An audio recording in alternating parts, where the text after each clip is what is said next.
It's 3:30 in the morning here in the capital, Tehran. You're watching Press TV's Top 5. Many thanks for joining us this hour. Now, Russia and China have vetoed a UN resolution that was jointly proposed by New Zealand, Spain, and Egypt for a 7-day ceasefire in Syria's flashpoint city of Aleppo. 11 members of the Security Council voted in favor of the draft resolution. Apart from Russia and China, Venezuela also voted against the motion. Angola, however, abstained from voting. Meanwhile, Russia's envoy to the UN has argued that a ceasefire in the war-ravaged Syria would allow foreign-backed militants to regroup and rearm.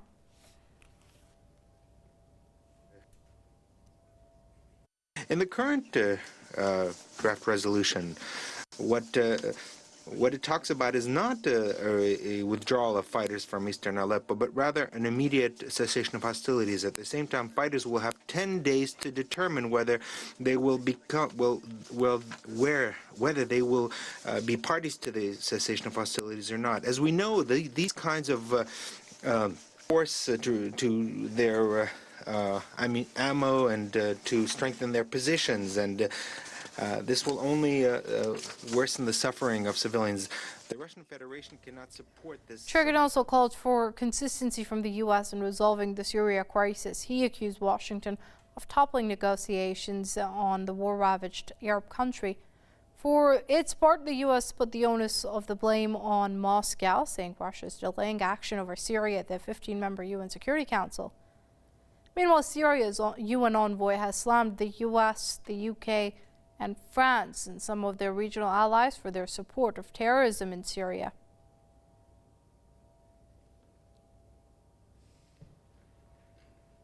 From the very first days of the terrorist war imposed on my country, Syria, the United States, France, and Britain, that indeed deserve the name of the three musketeers defending terrorism. Those three states, in addition to other states outside this council, Turkey, Qatar, and Saudi Arabia, that call for formal, informal meetings and very informal consultations in various formats, that table resolutions one after the other in a way that has led the United Nations to leave its most important principles and purposes in defending international peace and security.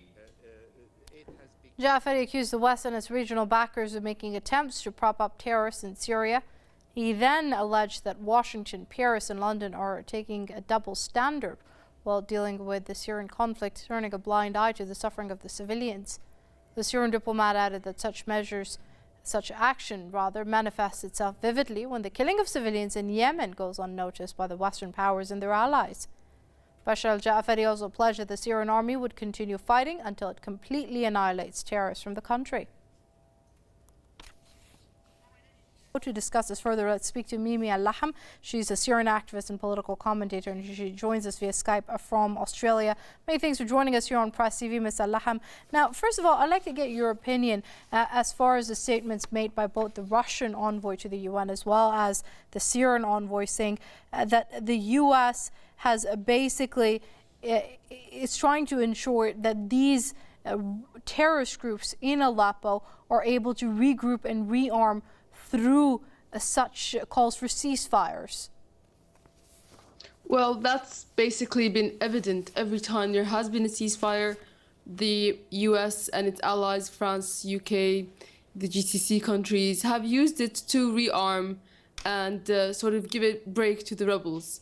And this has been done with negotiations with Russia. Russia agrees to this, basically, knowing that that's going to happen, but with some concessions provided to it by the US, whatever those may be.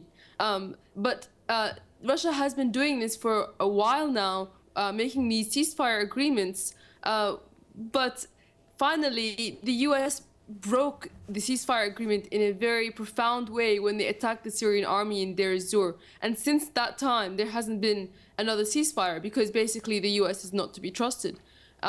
So at this point, there's no need for a ceasefire because it's clear that victory is very near for Syria and its allies, Russia and Iran, in Aleppo. And basically, there's no hope for the US's al-Qaeda militants to regain Aleppo. So there's nothing to talk about anymore in terms of ceasefires. Well, Ms. al-Laham, the view that is being presented by the US and its allies is that a ceasefire is necessary in Aleppo because it's the civilian lives that are at stake, that the Syrian army is basically conducting its operation to liberate Aleppo of liberation at any cost, and resulting in massive civilian casualties. What would you say to that?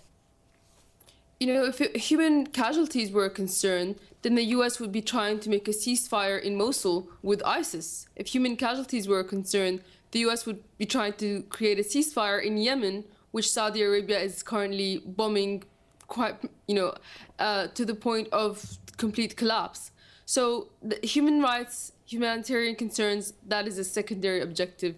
What the US wants is to have its influence in Syria remain there, which is unfortunately the terrorists in Aleppo that they control, and to some degree. And that is why they want a ceasefire in Aleppo. The civilians, they are exiting now en masse. As the Syrian army controls rebel-held areas, they're finally able to be free and leave the east of Aleppo. The only civilians now that are remaining perhaps are the rebel families, or perhaps are civilians that haven't been allowed to leave by the rebels. This is what needs to be addressed. The fact that civilians aren't being allowed to leave by the rebels. The fact that rebels are firing on civilians that are trying to escape.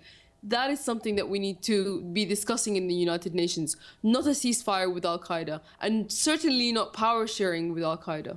All right, let's leave it there for now. That's Mimi al-Laham, Syrian activist and political commentator, joining us via Skype from Australia. Ms. al-Laham, thank you very much indeed for your comments here on Press TV.